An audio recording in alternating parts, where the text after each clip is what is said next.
Assalamualaikum warahmatullahi wabarakatuh.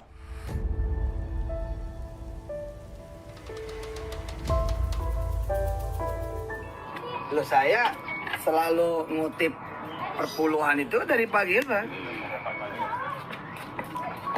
Jadi itu dia Pak. Ada banyak orang yang bilang, wah negara-negara Kristen kenapa kaya gitu. Ya, Muslim kan cuma 2,5, kita 10 Pak. Itu Kok pakai tuh kalimat. Jadi dia bilang, kami dari kecil diajarin perpuluhan. Nah, kita diajarin 2,5%-an setahun sekali. Standar minim ya. Kita sebulan sekali Pak, 10%. Bulan subuh ya. Sebulan sekali. Jadi kan orang kan pada bilang kan, kenapa?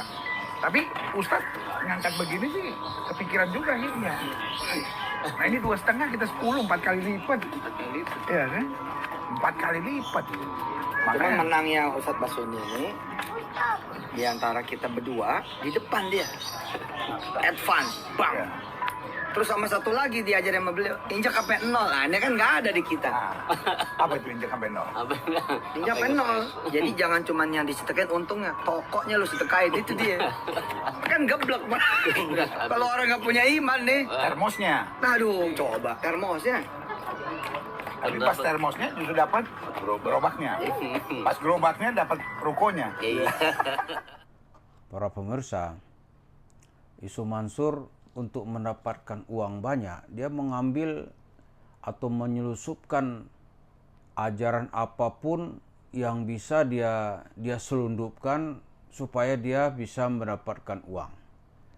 Seperti diakui sendiri oleh Yusuf Mansur, dia memperkenalkan atau menerapkan 10% itu dari ajaran Bible atau dari cerita orang Kristen. Setelah saya telusuri, ternyata cerita persepuluhan itu banyak terdapat di dalam beberapa ayat Bible. Misalnya dalam Perjanjian Lama ada dalam Imamat 27 ayat 30, begini bunyinya. Demikian juga segala persembahan persepuluhan dari tanah, baik dari hasil benih di tanah maupun dari buah pohon-pohonan, adalah milik Tuhan. Itulah persembahan kudus bagi Tuhan. Jadi di dalam tradisi ajaran Kristen memang ada persepuluhan. Kemudian datang Nabi Muhammad, itu masalah kewajiban itu disederhanakan. Yang kita sebut dengan zakat misalnya. Zakat itu hanya 2,5%. Nah, kalau dalam persepuluhan tadi itu setiap tahun gitu. Sekali setahun atau setiap panen. Nah, begitu juga zakat disebut namanya nisab, 2,5%. Nah, kalau kita masih mau disebut lagi namanya dengan infak. Ada lagi namanya nanti sedekah. Ada nanti kita kalau masih mau berbuat baik lagi, kita kasih namanya hadiah. Ya kan? Ada juga namanya nanti qardan hasanah. Tapi itu setelah orang berusaha. Bukan ceramah itu lantas orang dipalakin, dikasih cerita sebaliknya gitu. Kalau mau dapat dibalas 10 kali oleh Allah. Mau enggak misalnya kan? Itu dengan modal 1 juta dapat 10 juta. Itu enggak ada dasarnya. Lalu Yusuf Mansur nanti mencari dalil-dalil ayat yang cocok dengan bagaimana mengumpulkan uang. Jadi Yusuf Mansur ini kebiasaan memasukkan ajaran-ajaran non-muslim ke dalam masyarakat Islam. Karena itu menguntungkannya. Kalau dalam sejarah Islam kita tentu mengenal cerita Israiliyat. Di orang-orang Yahudi di Madinah, itu kan dia masuk Islam, ada yang masuk Islam. Jadi cerita-cerita khurafat Yahudinya itu nanti dia gunakan untuk menafsirkan ayat-ayat Al-Quran. Padahal itu dianggap cerita-cerita sesat. Jadi apa yang dilakukan oleh Yusuf Mansur ini adalah cerita-cerita sesat yang diseludupkan ke dalam masyarakat Islam.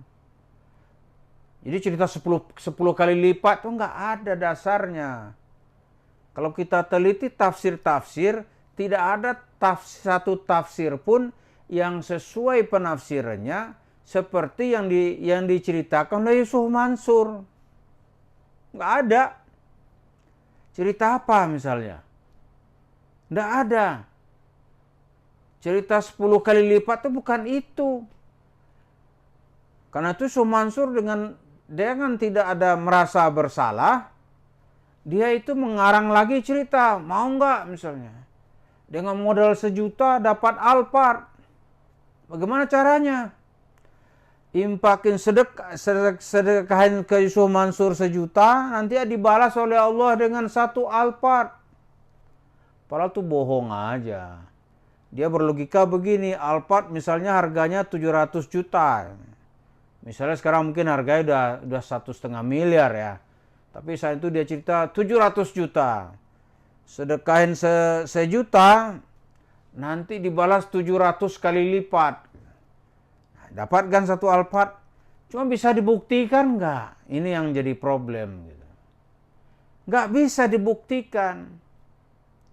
Ada nggak orang yang bersedekah 1 juta, atau katakanlah bersedekah 10 juta ke Yusuf Mansur, lalu nanti dia mendapat hasilnya itu menjadi 7 miliar. Misalnya. Ini kayak perjudian ini. Siapa? Karena memang dasar ayat itu bukan untuk itu. Itu menunjukkan orang bukti dia beriman kepada janji Allah. Dan Allah membalas orang bersedekah 1 juta lantas dibagi duit 700 juta, enggak ada. Pembagiannya itu atau balasan Allah itu bisa dengan macam-macam. Bisa sebagian dibalas di dunia, sisanya nanti diterima di akhirat. Dalam bentuk pahala dan balasan yang baik. Di dunia ini juga banyak modelnya. Bisa misalnya kita dikasih kehidupan yang sehat, jalan pekerjaan yang mudah, keluarga yang baik-baik. Itu salah satu bentuk balasan. Kemudian di saat-saat krisis kita selamat gitu. Tiap hari dilindungi oleh Allah. Itu salah satu bentuk balasan. Gitu. Jadi nggak ada itu hitung-hitungan. Apalagi cerita Yusuf Mansur yang lebih gila lagi, tos-tosan dengan Allah. Coba buktikan. Nggak akan terbukti. Dan suruh Yusuf Mansur tos-tosan, masih dia nggak akan mau. Nggak akan dia mau. Jadi ini kita ulang-ulang bagaimana ajaran-ajaran non-muslim itu diseludupkan oleh Yusuf Mansur supaya dia punya argumentasi mengambil duit dari masjid ke masjid. Iya kan?